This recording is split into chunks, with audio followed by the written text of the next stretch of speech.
We've been doing this podcast for 2.5 years now, and the most listened to episodes are always the ones talking about career and certifications in Treasury. So we decided to partner up with the AFP, the Association for Financial Professionals, so we can offer you a $100 discount code on all of the AFP's products. This includes, of course, the CTP, the Certified Treasury Professional, which is hands down the most renowned and recognized certification in Treasury out there. And of course, the access to the CTP exam prep platform as well. Check the link in the description to access to those discount codes and take your career to the next level. Welcome to the Corporate Treasury 101 podcast. In today's episode, we discuss credit rating process, ESG in ratings, and the current climate in the rating industry with Alex Griffiths from Fitch Ratings. Alex is a managing director and head of the EMEA Corporate Ratings at Fitch Ratings. Fitch Ratings is a credit agency that rates the viability of investments relative to the likelihood of default. Fitch is one of the top 3 credit rating agencies internationally known, along with Moody's and Standard & Poor's. In the episode of today, expect to learn what is credit rating, what criteria do rating agencies consider when assigning a credit rating to a company or a country, how does the role of a corporate treasury department factor into this process? How do factors such as interest rates and inflation impact credit ratings? What are some of the challenges in incorporating ESG factors into credit ratings? And like always, much more. This is honestly one of the most interesting episodes we got to record so far. Alex is passionate about this topic and extremely fast on answering even our most intricate questions. We truly hope you will enjoy the episode. If that is the case, and when you are thinking about how you found our podcast, chances are that it was through word of mouth, social media, or a recommendation from your favorite podcast platform. And this is our only request to you. The only way we can get more and more amazing guests like Alex and get more people to learn about Treasury is thanks to you. So if you enjoy what you hear and maybe learn a thing or two, please consider following the show, leaving a review, or sharing this episode to help others discover it too. With all that being said, please welcome Alex Griffiths.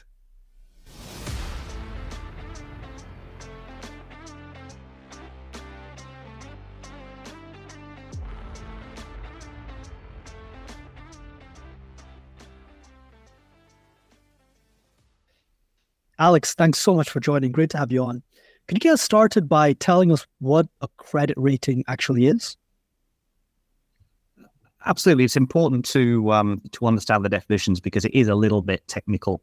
And knowing what you're dealing with is the first part of understanding how credit ratings move, how they can be used, all that sort of stuff. So I'll read a definition here because it's important to get this right. So credit ratings are assigned to issuers or obligations that are an opinion on the ability of an entity or instrument to meet financial commitments, such as interest or principal on bonds, debt, preferred dividends, insurance claims, or counterparty obligations in accordance with the terms of the investment.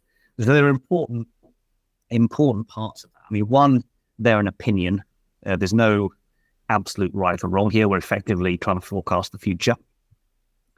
Secondly, it's about the ability of an entity or instrument to meet financial commitments. So, I look at corporates. It's all about, can the corporate repay its debt, essentially. We normally focus on bonds and loans as those financial commitments. But sometimes when we're thinking about an entity, our considerations can go further to things like leases, which can sometimes, if they're not honoured, lead to a default being recognised.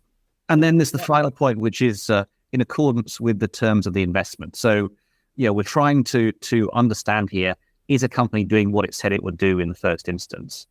You get situations where sometimes payments can be deferred. If that's in line with the original terms of the document, that's unlikely to trigger a default. But if it's something where it even looks fairly plain vanilla, everybody agrees to it, but it's not in accordance with the terms of the investment, that can start to look like it might trigger some kind of default action on our basis. So how are those used? Why are those important? How are they used in the market? And what do people, and specifically treasurers perhaps, what's the importance to treasurer for ratings? So, essentially, one of the things you're doing as a treasurer, and I'm not a treasurer, but I understand the job a bit. one of the things you're trying to do is diversify funding sources, make sure that you've got access to funding from lots of different pools of capital.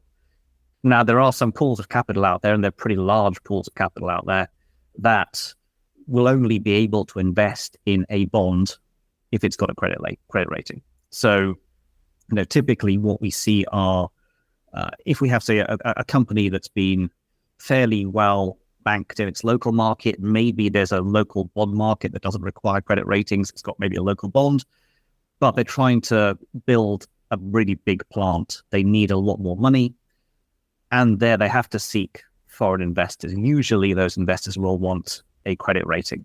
They need it for inclusion in indices, for example, where a lot of money is invested in fixed income indices, and some of that eligibility criteria revolves around having a credit rating. Also, a lot of institutional investors in certain funds can't invest in things that aren't rated.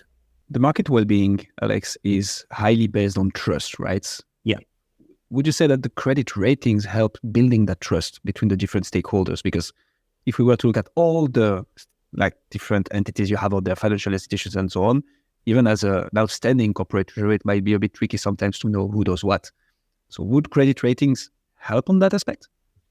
Absolutely. I mean, that's why they exist. So if you're a third-party investor thinking about investing in a bond, you don't have anybody who's unbiased in the mix unless the credit rating agencies are involved. So you have the bank who is trying to essentially offload the debt into the market, working for their clients. You've got the issuer that obviously wants you to participate in the transaction.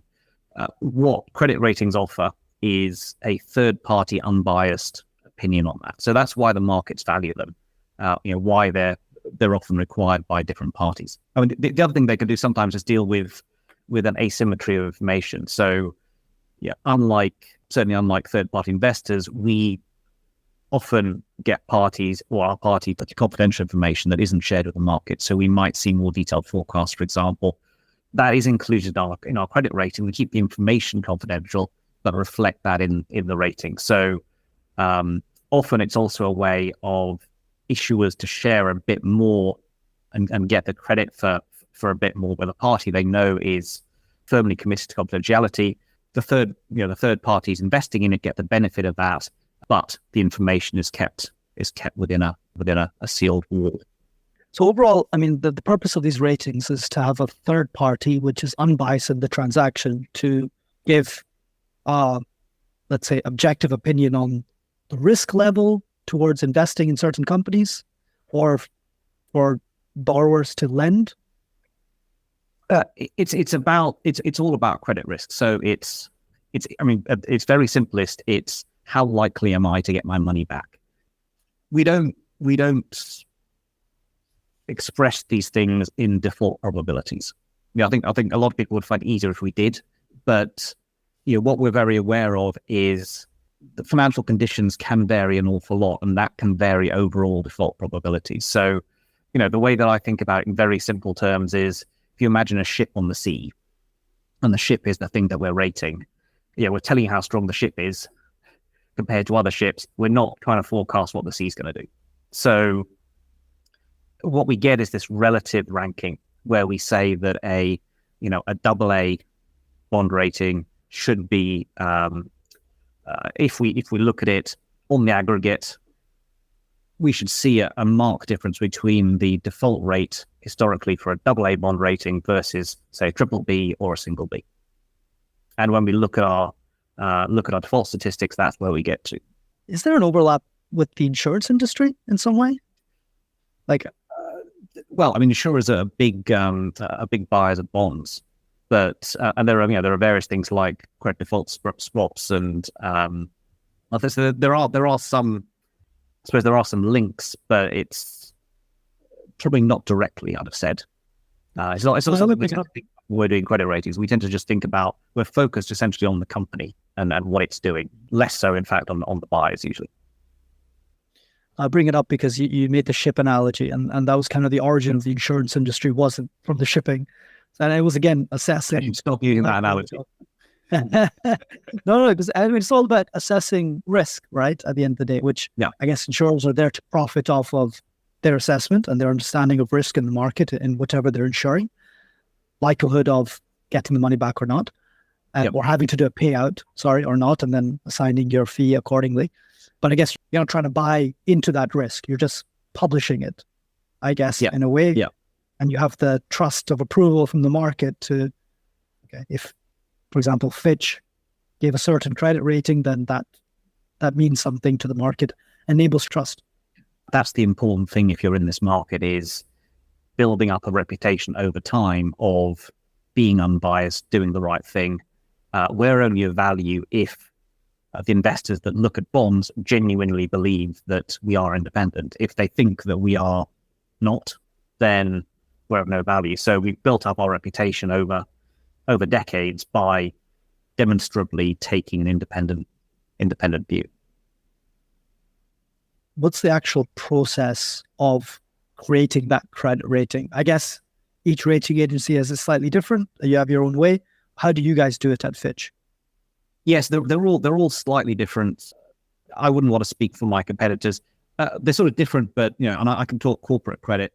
There's only so many variables in corporate credit, so this will give you a very, very simple overview. So the way we look at it is there's really two aspects that we focus on. I mean, the first is the qualitative side of things, which is all about understanding the business, and then there's the quantitative side of things, which is, once you understand that business, working out some metrics you can use to judge it to try and align it a bit more to a rating category. So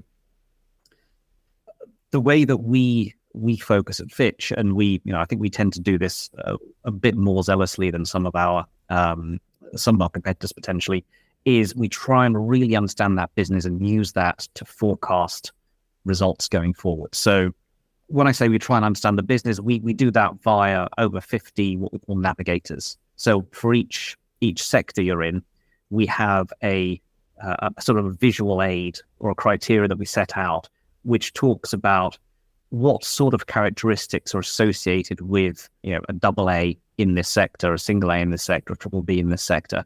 And those will have qualitative and quantitative aspects associated with them. So a simple example of a qualitative aspect is scale. Scale is on pretty much every navigator.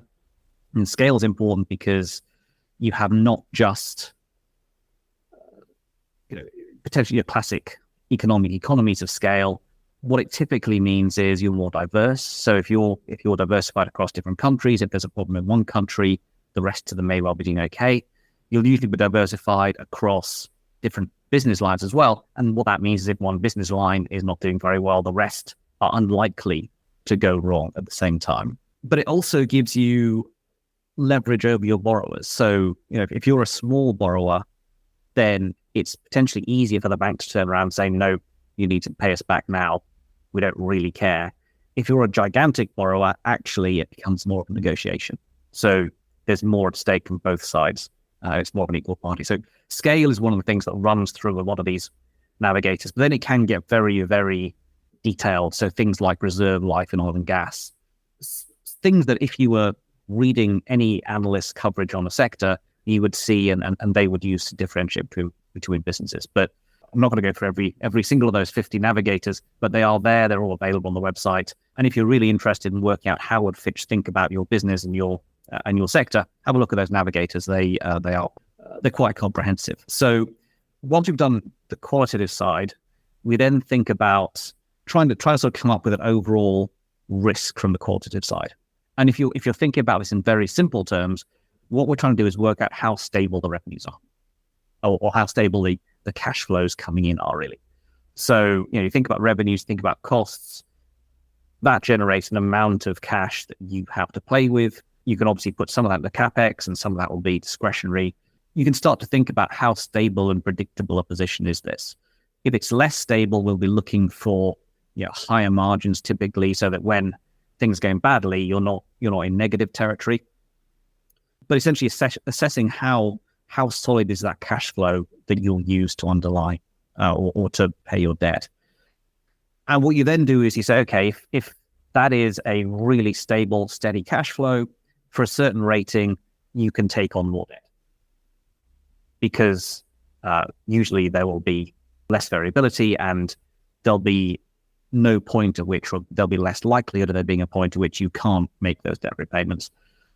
If you've got a very volatile business for a particular rating, you'll have a lower leverage allowance. So you'll have maybe 1 times at investment grade if you're very, very volatile. So, and we look at this in terms of cash flows. So much as we're trying to look at the generation of cash on the qualitative side, when we look at our leverage metrics, I mean, they're obviously classic sort of business school type leverage would be debt to equity. We find that less useful from a corporate basis because debt to equity, the equity component depends a lot on what choices you've made in the past. If you've grown organically or grown by M&A, you'll have generated balance sheet assets of the M&A, which you wouldn't do if you grew organically. And therefore, you could end up with a very skewed set of metrics for actually a very similar sort of company. So we tend to look at how much cash you're generating and play that forward to see what your ability to pay down your debt is. So you put the qualitative and the quantitative together and you come up with the overall rating. 2 other points to mention. One is, I mentioned understanding the business is important to us. The main reason that is, well, obviously the qualitative is a big part of this, but it also allows us to forecast. So it allows us to push forward with our thoughts on what the credit metrics might be. So what we often see are companies in a state of flux. I mean, there are very few circumstances we see where a company is completely dead flat with similar credit metrics. This is a real world, particularly in the last 4 or 5 years. Businesses have been up and down quite a lot. What we don't do is simply take last year's metrics, say, okay, that's not appropriate anymore, we'll mark you up or down. We're aiming for an element of stability to reflect the fundamental of the business, and we do that using our forecasts. We I suppose I won't say perfected, but we spent a lot of time working on this during the financial crisis of 2008-9. We trust our forecasts. We spend a lot of time doing them, and we use them to make rating decisions. So we're not backward looking. We are very, very much forward looking. What does that mean? I mean, a good example of that is if we look to the pandemic. We were essentially, it was one of those, it was a terrifying situation if you're in our position, if you like, because suddenly it's a bit like someone's got a deck of cards and thrown them up in the air. All that you thought you knew has just changed. But what we were able to do was say, okay, this is judging by what we understand about this and what's happening with lockdowns, you can fairly quickly say, okay, it's the stuff that needs face-to-face contact that's going to be impacted. And you then think about which of those companies might be more or less impacted based on your initial judgment. And what we did was we did a sort of triage, first of all, rank things in terms of looking at how much risk were they and also what's their headroom within the rating.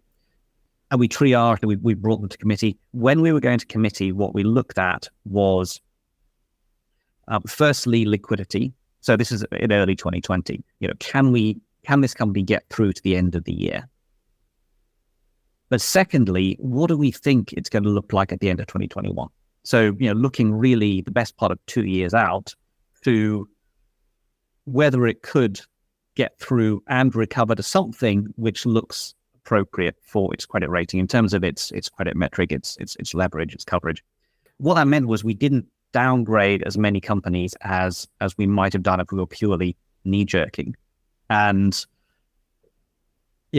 we've had a reasonable amount of praise in the market of that, but also, when I look at our performance, we've also not seen a vast number of upgrades from it was over 100, but in comparison to some of our competitors, that was quite a limited number of downgrades. We haven't seen many upgrades either, which suggests that what we did do was the correct call, in that when we took things down, they did actually stay down for quite a while. And obviously, the current economic circumstances mean that not that many of them have gone back up again. Lots of nuggets here, Alex. To come back to one of you mentioned. So of course we're not going to get into the 50 navigators, but I'm a bit interested because you mentioned the visual aids. What is your benchmark then when you look at an industry? To come back to one of your first points, like what sorts of characteristics are associated with any of the ratings, AA, BBB, whatever? What's your benchmark then? How do you determine that? I suppose we look at. So I mean, it's all slightly circular in that we've also been doing it for quite a while. So we actually put together these navigators by looking at where the ratings originally sat and what characteristics we'd seen in our experience making a positive difference. So, what we have is a track record going back over 20 years showing that our ratings effectively work. And we put these navigators in place something like a decade ago. So we were very much using our experience, but it's these aren't things which are, I suppose, magical or not common sense. So scale, is one. Are there barriers to entry? The regulation stable and favorable?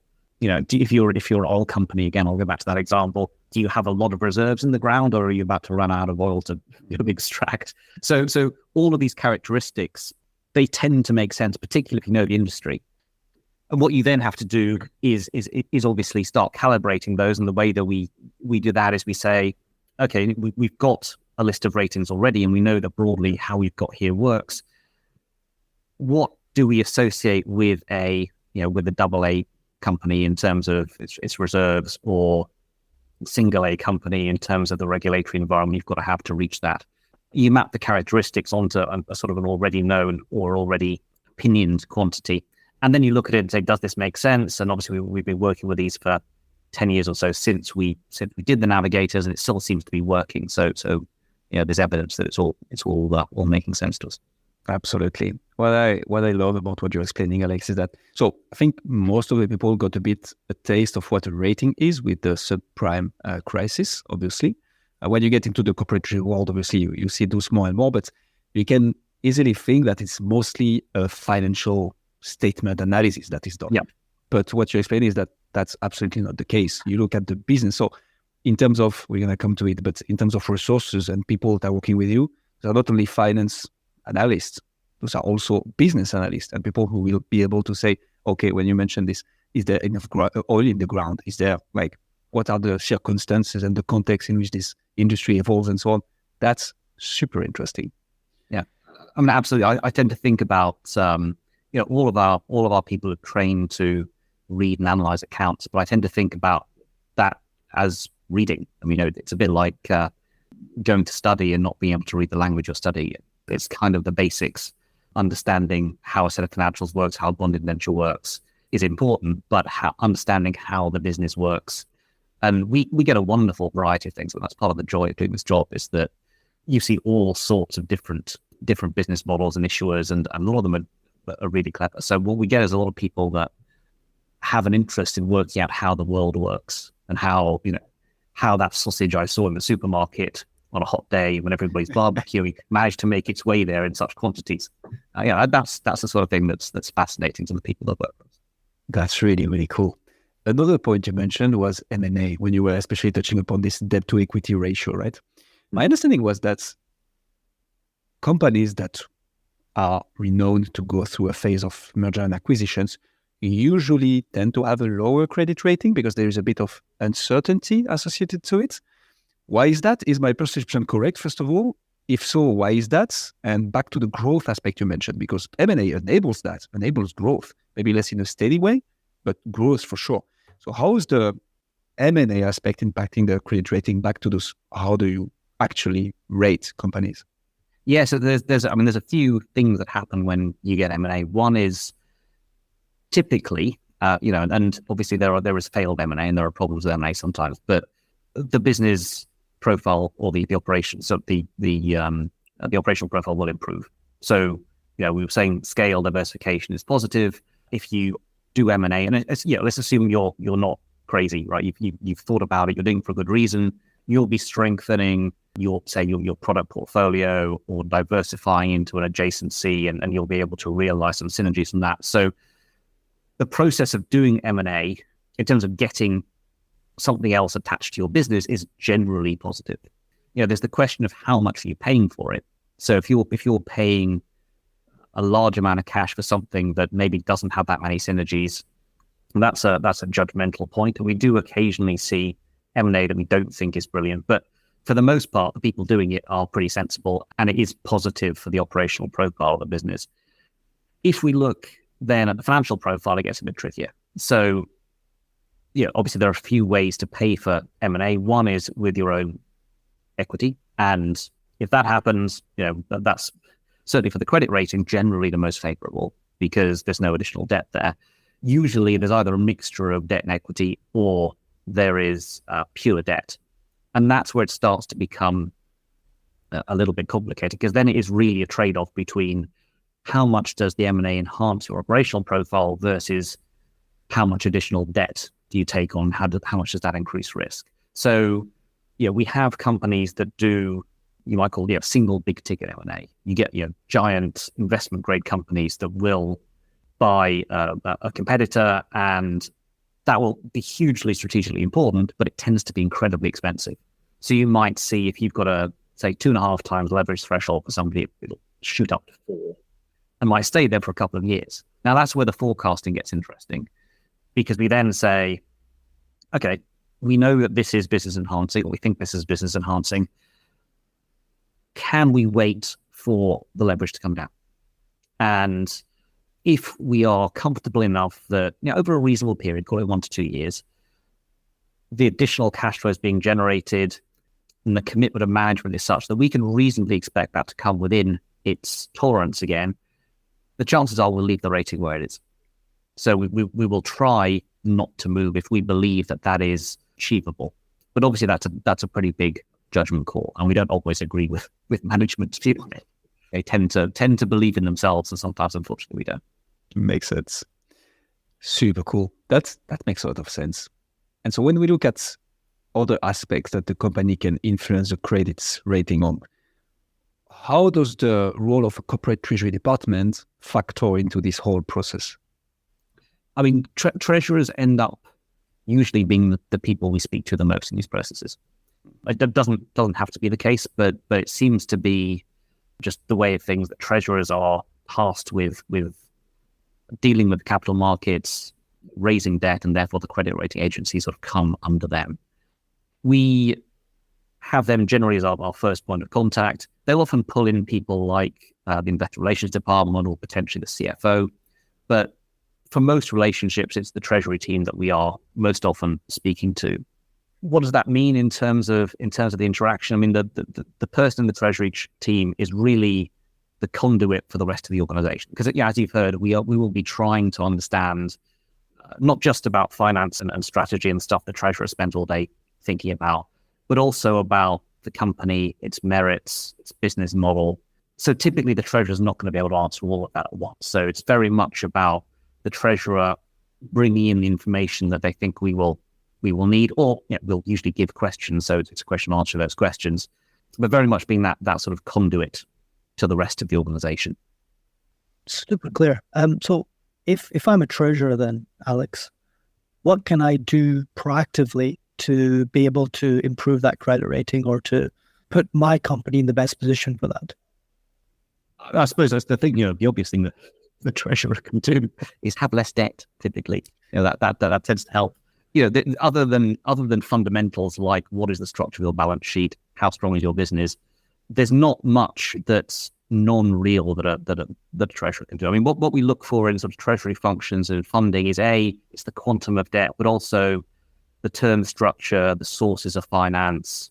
Are you just reliant on a local banking relationship, or do you have lots of other options? So we'll think about liquidity, and that's obviously the key thing that a treasurer can influence. I mean, hopefully not just for the sake of the credit rating. Hopefully that's part of their job. But when we look across different treasuries, then the structure of the debt is an important part of what we do, and that's very much within the purview of the treasurer. Other than that, it's really, I suppose, it's a question of just understanding what will facilitate the process and make it easier, and I suppose developing a bit of trust. The good relationships that we see are ones where we are brought inside. We're not surprised. If there's a big M&A, often we get told about it a few days in advance. We can think about it. If there's a problem, we get told about it early, and it's managed proactively. So, it's the same sort of skills that you'd see a CFO using with the capital markets. It's finding a problem and discussing it with a relationship of trust with your rating agency. I mean, the worst things that we find in these relationships, which inevitably tend not to help the treasurer, are where there are surprises, we feel like that something is being kept away from us. If I look across all these relationships, developing that relationship of trust is really important for us, but it's also where we have the best relationships with treasurers. I'm guessing only companies of a certain size need to start having that close of a relationship with you, right? Like your normal SME isn't. At what size does a company have to start?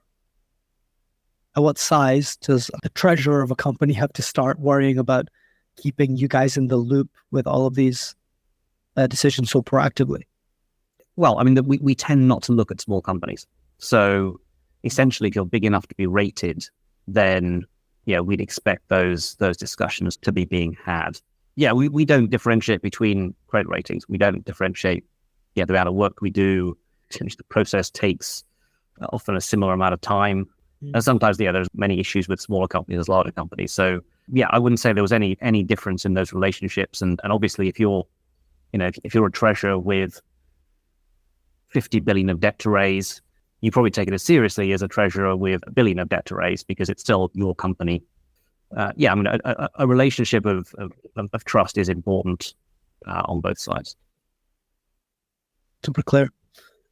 So could you go back a little bit to the credit scale that you've mentioned a couple of times, Alex? So you mentioned like AAA, AA, etc. I think it goes all the way down to D, right? Can you just give us a brief overview and how that works? Absolutely. So I mean, there are a few credit ratings that people talk about. Usually, the credit rating is what we call the issuer default rating, technically. In fact, if we're being really technical, we call it the long-term foreign currency issuer default rating. So when people talk about the rating, that's what they're talking about. So what issuer default means, essentially, we're talking about the chances of the company defaulting. So fairly clear what that means.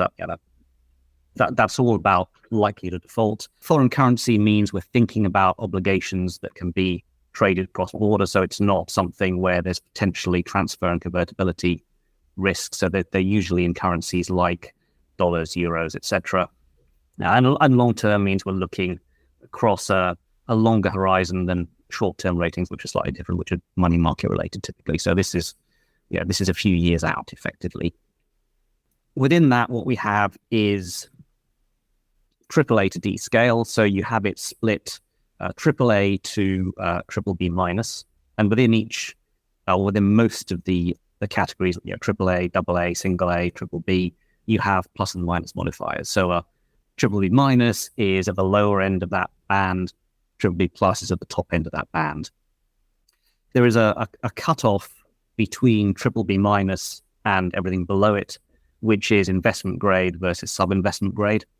The sub-investment grade is traditionally been associated with far riskier debt. I mean, in the 1980s, they used to be called junk bonds in the US. I mean, now what we've seen really in the last 10, 15 years is that sub-investment grade part of the market. So these are companies which are rated in the double B range, single B range, but still performing businesses.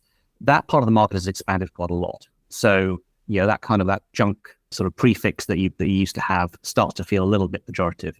There are a lot of very good companies issuing at that scale. They're just a little bit smaller than the companies that are investment grade or have a little bit more leverage. So we see a lot of LBOs, for example, with ratings in the single B territory as part of a corporate strategy to act as part of, say, a private equity group or what have you. But putting debt in there is part of what they're doing. But that is part of a thought out strategy, and not necessarily because the business is in a difficult situation. And then below that, you've got sort of the more distressed territory. So B minus and above are essentially performing obligations.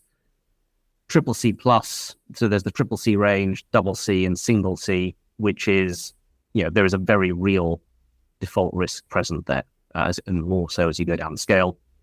And then there's restricted default and default, which is obviously some form of defaults happening. The D rating itself is essentially something like a liquidation. That's interesting you touched on. Like, not every company is aiming to always aim for AAA. Absolutely. And a lot of so we work with companies all over the world in developed markets, emerging markets, and there are concerns, particularly once you get into emerging markets, around what the rating can get to as a maximum. So you might be the best company in a certain country, and you think you should be AAA. Well, actually, your country's rating is single B. So are you really that much better than the government? Well, essentially, probably not. What we do there sometimes, if there are large financial markets, and we see this in some of the emerging markets where you have, say, a burgeoning pension market in a country that's rated maybe BB minus or B plus or something, it's not going to be much help to people investing their pension if they know that a whole bunch of stuff is B plus. Everything's B plus in the country, so it's not going to help them differentiate. So what we do is we have essentially sort of expanded scale, so we call national ratings for some of those countries. And what that's designed to do is to help people decide between the different investments that on an international scale would be a B plus, but we can start to differentiate within that B plus by assigning something which is, let's say, a AA national or AAA national scale. And that's a full rating scale. It just starts, if you were to map it to investment grade, it starts with B plus equaling AAA. So you get that more granularity, so it can become a bit more helpful. So you scale it according to country, almost. Exactly. And do you then do the exact same business analysis, quantitative and qualitative, of the government and the local, of the market as a whole? So that's not my area. So I'm sure if you get a sovereign analyst on, they can give you a separate hour on sovereign ratings. Yeah, but they look at some of the similar things like governance, like financial profile, and they come up with ratings. It's the same scale they use. But Fitch or independent companies like Fitch, you guys issue a sovereign rating, like a government rating, and then business ratings within that. And then you try and so we cover most of I think all of the relevant or sort of capital market available sectors. So sovereigns is a big part of that. We cover most of the world's sovereigns. Obviously, we do financial institutions as well, structured finance, public finance. So yeah, most of what you might see in a large bond market, Fitch will do in one part of the business or other. I look after the simple non-financial corporate. Linking back to this, indeed, so the ratings we are talking about mostly here. What's the significance of a credit rating for a company in terms of actual impact? What is at stake for a company when it comes to the credit rating?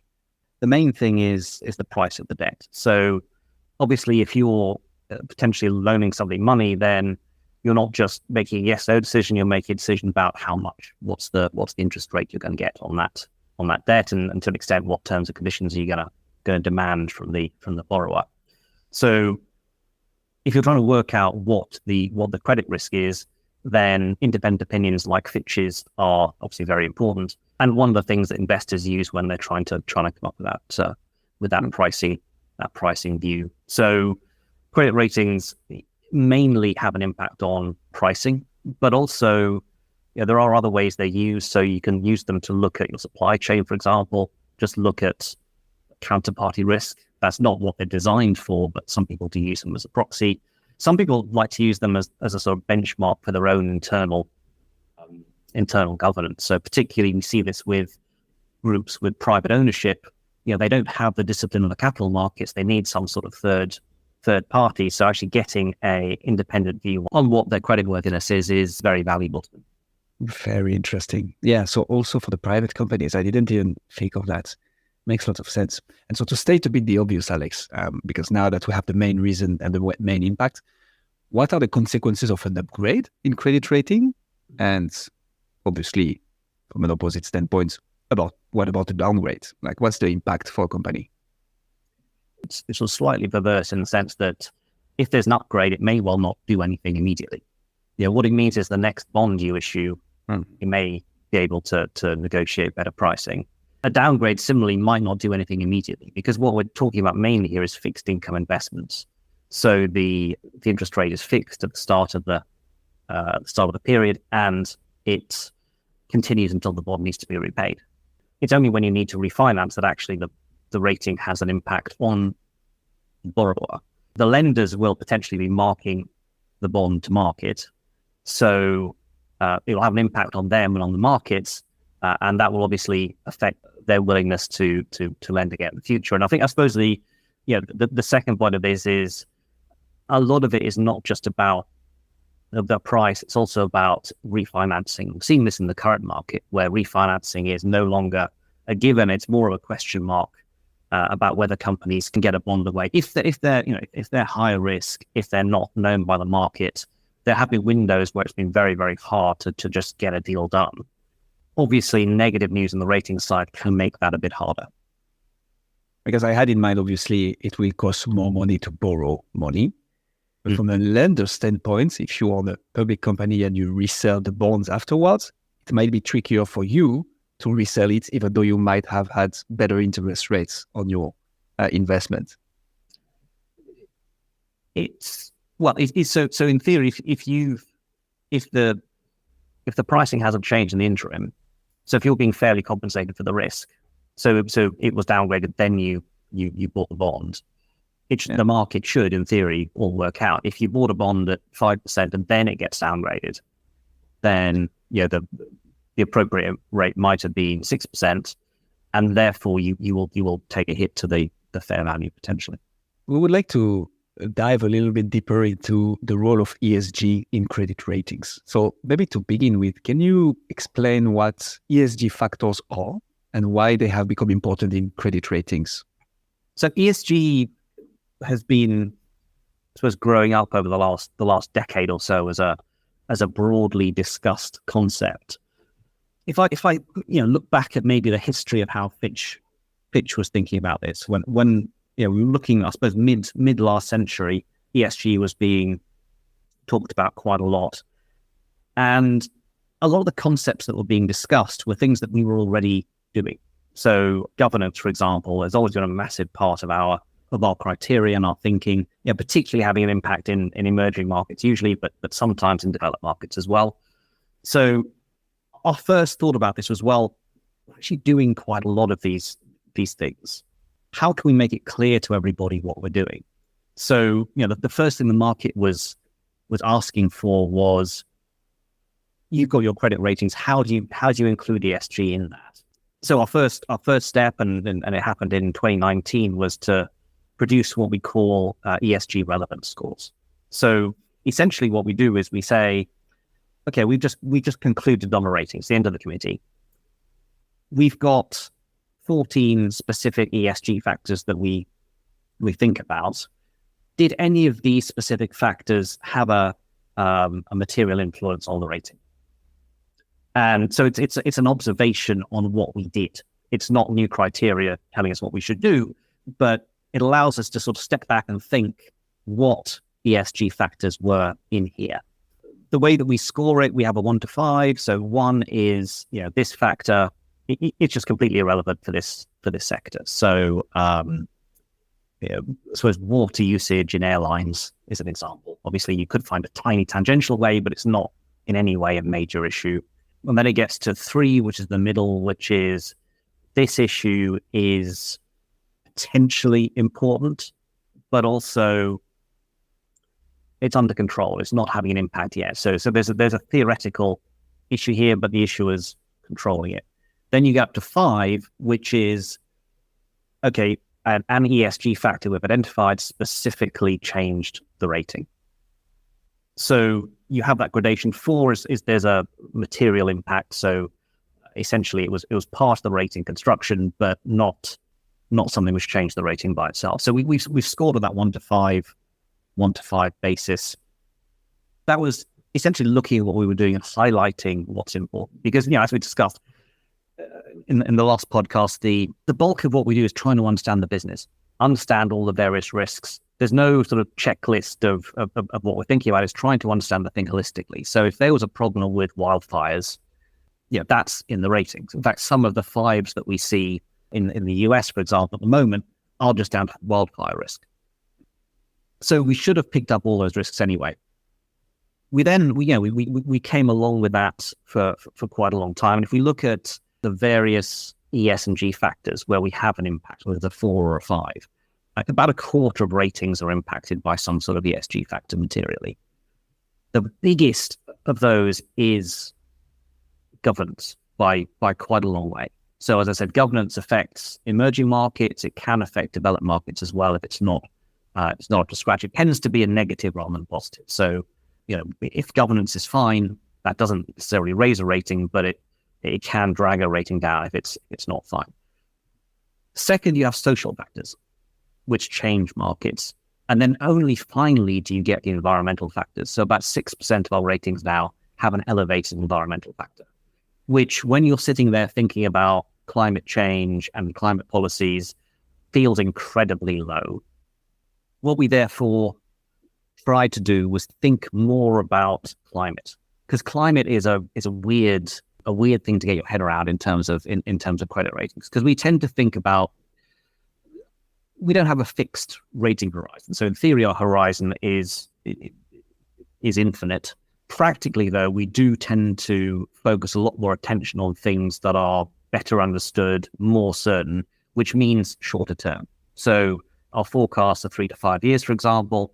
Things that are going to occur in that period have a lot more weight than things that are going to be 15 years out, for example, which is where climate's a problem, because a lot of these changes don't tend to have an impact on the companies we're looking at in any material way in a short period of time, in that sort of 3 to 5 year period. So we wanted to think about doing two things, really. One was making sure we were capturing all the risks, and the other was giving investors a signal of what's out there in the longer term. So even if something isn't included in the credit rating, let them know that it's out there so they can start making their own judgments as to whether they think in their analysis it should be. Because credit is only one part of a pricing decision. There's also market aspects which could potentially cause pricing to move before credit becomes a real issue. There we've come up with our climate vulnerability signals, which started off a few years ago as a series of reports looking at sectors. We've now started doing them for companies earlier this year, so we're probably about halfway through scoring up the portfolio as we speak. And that's a scale of 0 to 100, where the middle of that scale, so 50, will tell you you're expecting, or if the company doesn't do anything to mitigate the risk, you could have maybe a 1-notch downgrade roughly at that company by the year that the score is set. So each of these is not just a point in time score, it's a curve. So it shows that build up. So if you're an investor and you're concerned about what's happening to your risk 25 years out, you can look at the end of the curve and see that. If you're looking, if you're concerned only about 5 years out, you can see that too. The signal will tell you what the potential risk to the rating is at that point along the curve. So it's mainly focusing on the actual risk. Is there any notion of saying, especially with how the world is evolving lately, around saying more, okay, this company really doesn't do any effort on whatever it is, E, S, or G, therefore they should be a bit penalized when you look at the cost of debt, basically? Or is there not such a notion here? This was a big and still is a big point of debate in the market. What should credit raters, others do, and what should they include in their methodologies? Our view has been, we do credit, we understand credit, so the vulnerability signal only looks at the potential credit impact of these events. Obviously, you can do an awful lot more if you start thinking about the broader impacts, and typically it's referred to as impact. All the other work that is done around ESG as to whether the company's doing good, its impact on society, the economy, on people. But we need to be, or we are quite clear as to where our role as a rating agency sits, which is purely we're looking at credit. Now, we do have another part of the business called Sustainable Fitch, which specifically looks at those broader factors of impact. We have our clear lines, but as a company, we are thinking more broadly about this. And as I say, some of those things can be important because they could potentially at some point start influencing pricing and things in a different way. But we are focusing on credit. I mean, there's more I can say on vulnerability signals if you'd like to ask. I was going to ask a question. I was going to ask a very quick question on it and maybe put you on the spot a little bit. Yeah. So I'll put you on the spot a little bit. So I'm looking at the vulnerability score right now, or the signals across industries. Signals, thank you. Yep. Sorry, yeah. So interestingly, it says that wind and solar and electricity networks are going to be unaffected over the next 20, 30 years. I would assume that the vulnerability of those industries would be steady. That makes sense, meaning that they're not going to change in investment risk over time. Is that what it's trying to say? Because I see things like oil production going up in terms of vulnerability. I see things like petrochemicals going up, although albeit slower. Yep. So the way to read it is over time, things like oil production, petrochemicals, coal generation are going to get more likely to be vulnerable as to climate change over time. Whereas electricity networks and solar you're saying, aren't going to be affected at all.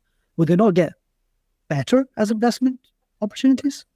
Essentially, so we are, we're all about risk. So we're trying to measure the downside risk. So we're not going sort of negative and measuring potential upside. What we define 10 as is, there is essentially that there is no negative impact from climate transition, and in fact, there might be a positive impact there. We're not trying to, we haven't gone the other side and try and quantify the positive. Obviously, if you're doing solar and renewables, then you are getting probably a tailwind from the transition. But yeah, that's the way to look at it. So we're not so concerned if it's good. I mean, the reality is that if you look at renewables and other sectors, they have their own problems. So this isn't saying if you look at sectors they're riskless. It's just saying that if you think about climate transition's impact on them, it's neutral or positive at those kind of levels. And albeit something like networks are quite interesting because we're not saying they're not going to be impacted. So, I took the plunge a couple of months ago and put panels on my roof. Now, you can imagine the complication of an electricity network where you used to just pump electricity one way to moving to one where you've got to actually suddenly account for all of these random little bits of generation all over the place, contributing to the overall flow of electricity. And some of it comes on, some of it is not. Some of it depends whether I choose to plug in my electric car or not. There's a lot of investment required, but typically these sort of companies get remunerated based on their investment. So they should be in a reasonably good position if they're forced to expand. But no bones about it, there's going to have to be a lot of work done by the networks to keep things functioning in the new environment. Yeah, because you're not just factoring the risk of those companies being affected, you're also factoring the risk of the government being able to keep up with micro generation house to house, right? Exactly. I mean, what's interesting is you picked what I'd probably call the obvious examples in there, which is the renewables on one side, coal on the other. I mean, what's interesting where we think we provide real value is the bit in the middle, which is things like cement. So if we step back a bit, it's really hard to try and do this sort of analysis because one of the first things you run up against is no one actually knows what's going to happen. No one knows what's going to happen sort of 2 years out, let alone 15, 25 years out. So we get around that by just assuming a particular scenario and using that as our benchmark. We've taken the UNPRI's inevitable policy response, which is it's designed for investors. It's really granular, has a lot of things going for it. It's a 1.8 degree scenario, which provides enough of a challenge that it gives us something to go our teeth into when we're looking at how well sectors have to change to cope. So we take that scenario, but the important point is we give it to our analysts. So these are, you remember, people who focus all their attention thinking about and looking at sectors all the time. So we give them that analysis and or that scenario and say, okay, what's the risk to your sector under this scenario? And that's a question that they can essentially answer because, we usually give them a macro scenario and say, okay, if this is going to happen, what happens to your sector? So they can do that with a broader climate-based assumption. And it generates the obvious stuff, as we said, the renewables do quite well. Coal-fired power stations don't do so well. But somewhere in the middle, you've got the things like cement. And cement's really interesting because cement generates about 8 or 9% of the world's CO2 emissions, right? It's hugely greenhouse gas generating. But if you think about a scenario where you have potentially, more extreme weather, you need to build out electricity grids, as we were just talking about. You need to invest in loads and loads of different infrastructure. Then you're going to need an awful lot of cement to do that. So actually, the price elasticity of demand for cement is very, very inelastic, which means that if they've got to pay for their carbon, if they've got to invest in experimental new processes, they'll be able to pass a lot of those costs on to the end customer. So cement ends up actually somewhere in the middle. So they're going to have to do an awful lot of work, but there's no fundamental threat to the cement industry that we can see. Yeah, you've also got some other interesting industries on there, like gaming and gambling and stuff like this, which I couldn't access because I need to make an account, which maybe I'll do later. But people can go on the website. We'll put the link in below. Bringing it back to Treasury and traders, Alex, if I'm a treasurer sitting in one of these companies that perhaps has a high vulnerability signal, trying to get the wording right, not score, signal, how would I react differently as a treasurer to try and improve or to try and work towards putting my company in the best position?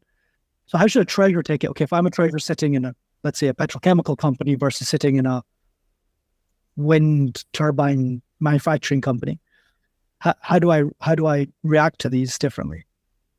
A lot depends on how integrated the Treasury function is in the rest of the architecture around ESG. So we see, when I speak to fixed income investors, we see loads of different organizations and ways of thinking about ESG within them.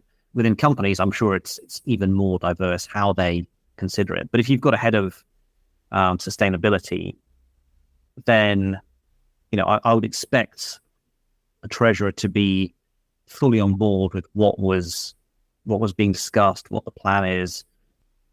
Be able to think about that in the broader context of financing, explain it, because I think everybody nowadays that's being talked to, or that's involved with external parties, they'll be being asked about ESG. It would seem obvious that everybody should be able to discuss it, particularly if you've got those external facing roles. I think the point at which anybody in an organization can think that ESG is sort of somebody else's problem is long past. And obviously, the sort of questions we will be asking are, okay, your transition to green steel, and you say you're going to do that by 2030, how much is it going to cost? So make sure that information is surfaced in a way that external parties can potentially understand. So, it just comes down to that point that, the better treasurers we work with and the better teams we work with are transparent. It seems to be a formula that is more effective in communicating than not. Because typically when we talk ESG in total, and we've talked a couple of times previously on the podcast, the G, and you mentioned it before earlier as well, the G is really where companies internally can have the biggest influence on, is their internal governance as well. A little bit on sustainability, like making some changes internally that will help them be more sustainability conscious as in terms of their impact. So if you just talk very quickly as well about the G side of things, how can treasurers do that will typically give them a better rating in terms of their governance? Just for the people to understand how treasurers play a role there. Yeah, so the companies that we look at where we assess governance, the governance tends to be beyond the Treasury to an extent. So what we see is there tends to be sort of an overarching governance. The Treasury is usually part of that. Your listeners will know all the good things you're meant to do as a Treasury manager in terms of where you can park your money safely, having strong policies, and frankly, you know more about it than I do. So a company that generally has good governance will generally have that sort of discipline in place and that sort of professionalism in place. We rarely sort of downgrade or take a view based purely on what a Treasury function is doing, because it tends to be more pervasive. If the rest of the governance is weaker, then usually that's reflected in a less professional Treasury. They tend to come together. So, specifically, I suppose the Treasurer's role in this is essentially making sure that they can discuss their policies, have clear policies in place, they follow them, but also can talk more generally about governance in the organization. Again, it's that role of a funnel, making sure that the information flows to the rating agency. Relationships again, that seems to be the key factor here. For you as the rating agency, Alex, what are the challenges of incorporating ESG into your rating overall? So we touched on like the typical long-term impact of it versus, that's not very controllable, and why you want probably to be looking 3 to 5 years out, where climate change is probably longer term than that. What other difficulties do you have incorporating ESG into your credit rating scores? It really is that time horizon question, and the way that we've thought about that, and we've thought an awful lot about it, is to use the vulnerability signal as a means of telling us, okay, in 15 years there might be a problem. Do we have to, what's the nature of that problem? Do we see that raising its head already? So, for us, it's about trying to understand well in advance what some of these long-term trends are and reflect them at the earliest possible moment, albeit that may well be not yet. So in a lot of industries like oil, we're not seeing an impact yet on our credit ratings from climate change, albeit it's something that we're actually talking about quite a lot in our committees now. So it's allowing us to make a conscious decision. I think the biggest problem is simply ignorance. It's if you miss something, because we've got the Paris ratchet coming up, which is a process that was put in place during the original Paris Agreement, where the governments agreed that they would start assessing about now whether they had the right policies in place to meet the Paris goals. If they don't, then in 2025, which is the date of the ratchet, they will ratchet up their policies to make sure they meet it.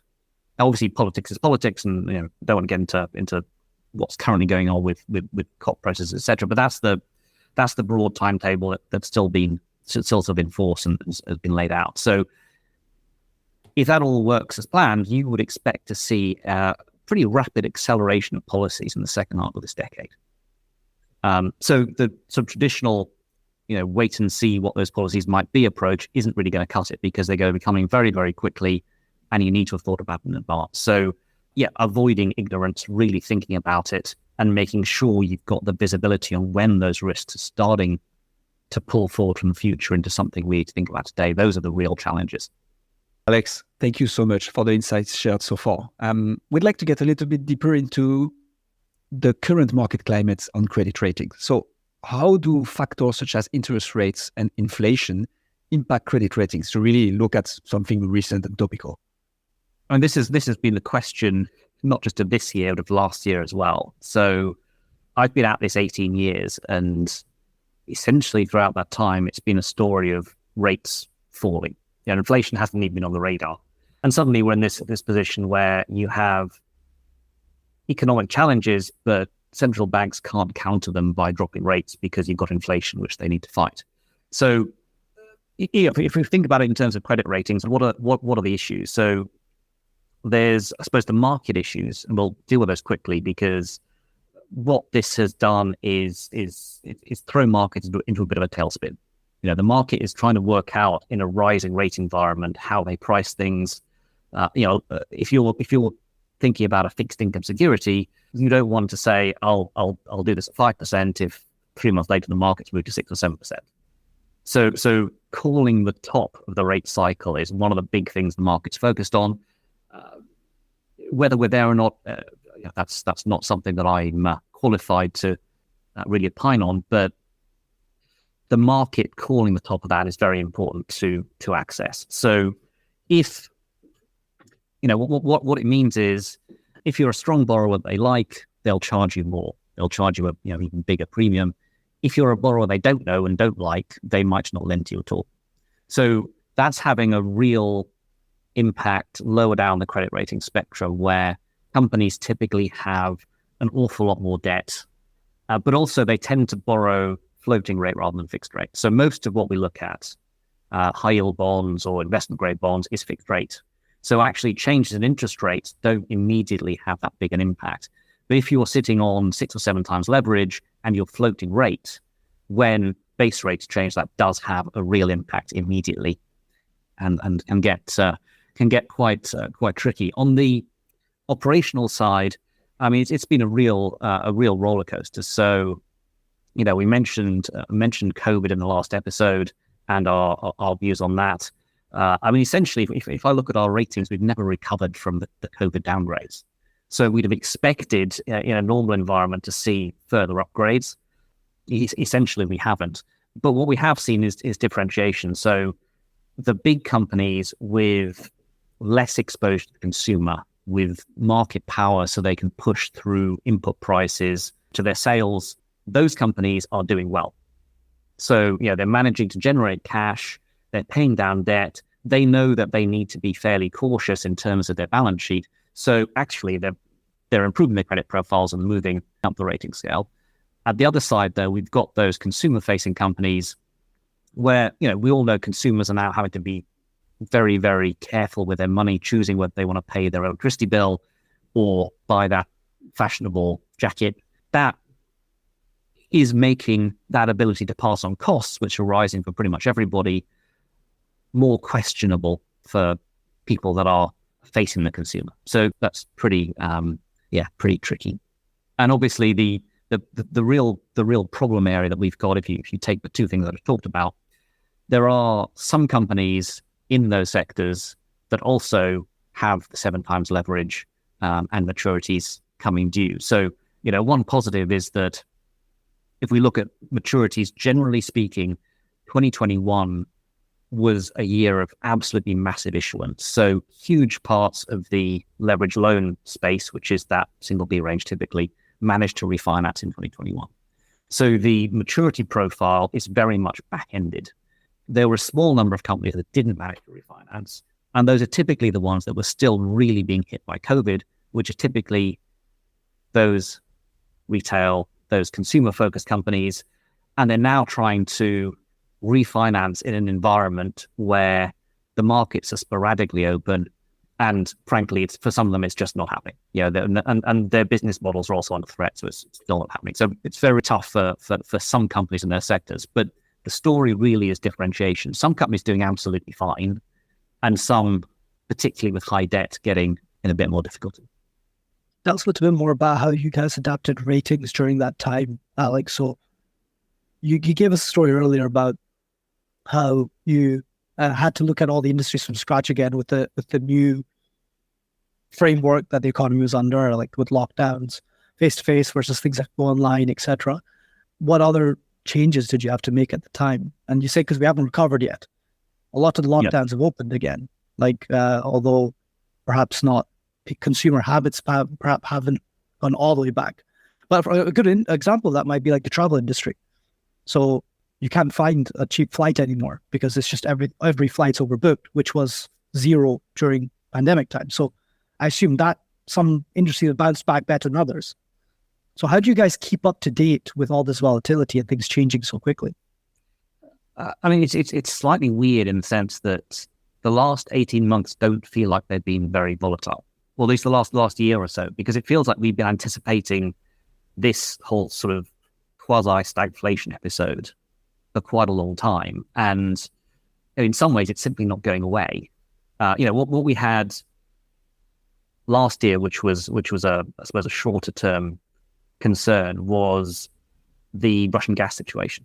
So we were very, very concerned, as was obviously most of Europe, about what would happen if Russian gas was turned off. Russia obviously supplies a disproportionate amount of gas to large parts of Europe. I mean, what we found was, if you looked at the very, very early assumptions, they were pretty apocalyptic. 10% of German GDP, that kind of number. And 10% for a macroeconomist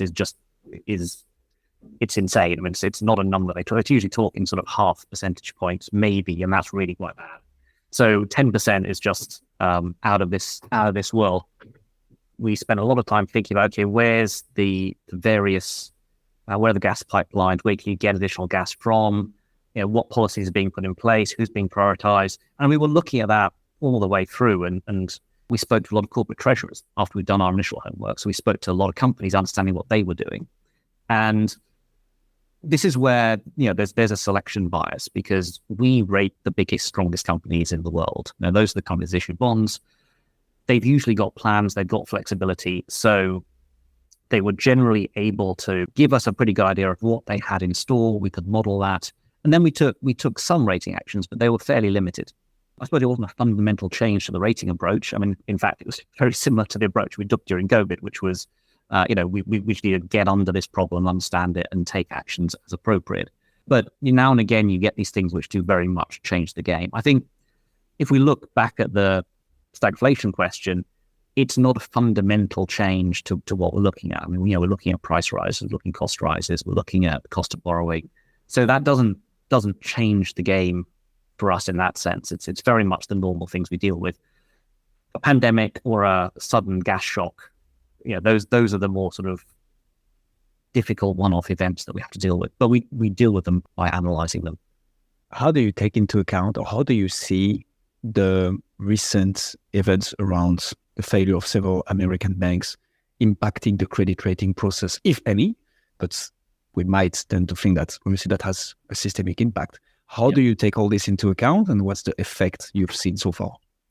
Obviously, I do corporate ratings, so I can't speak for financial institutions. So this is going to be very much from a what did it do to corporates kind of angle. And the short answer really was from a European corporate angle, it just extended that period of uncertainty a bit longer. So, we were trying to, or markets were trying to work out where this peak in rates was, where they could go back to business as usual. And they kept getting hits. The Russian gas thing was a hit, which they didn't quite know what to deal with. It stopped them going back to normal. The US bank thing was also a hit. I mean, it seems like it's been sort of calmed down a little bit. I mean, touch wood, don't know, we're monitoring it. But it seems like it's been contained. And those banks that were involved in it were quite idiosyncratic. But as I say, we are looking at it. If you look at the spreads between financial and non-financial borrowings, there is still a little bit of a difference. It's not massive, but it's still there. But I think essentially the corporate market's got over that and is now just sort of moving on and moving ahead a bit more as normal. Still trying to work out when those rates are going to peak. We're not quite there yet, I don't think, with any kind of certainty. But I think that has been digested quite nicely. In terms of individual corporate analysis, the banks that we looked at in the US were fairly small. The biggest concern was that it gave rise to some sort of general reduction in willingness to lend, which is, again, why having the bigger companies as part of our portfolio is really helpful, because they tend to be the safety, right? You talk about flight to safety when there's a problem.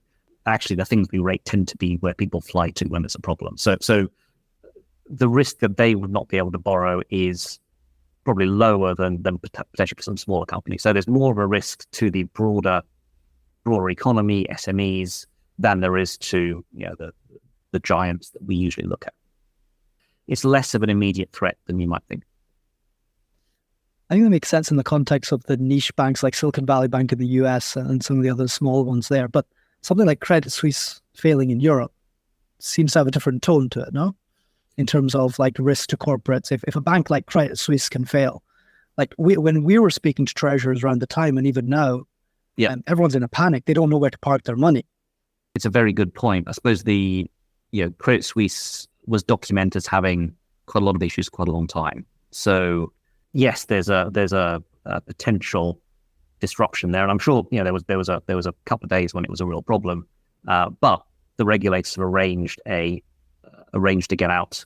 There are certain things in that again, I'm not a bank analyst and not the person to speak to this. There were certain complexities in that which you can talk about around AT1s and that kind of thing. But in terms of did it have any impact on corporate ratings that I'm aware of, I don't think it did. Interesting. Alex, thank you so much for being on the show. Just to wrap up for the episodes, is there anything else you'd like to add on the topics that we discussed today that we didn't cover?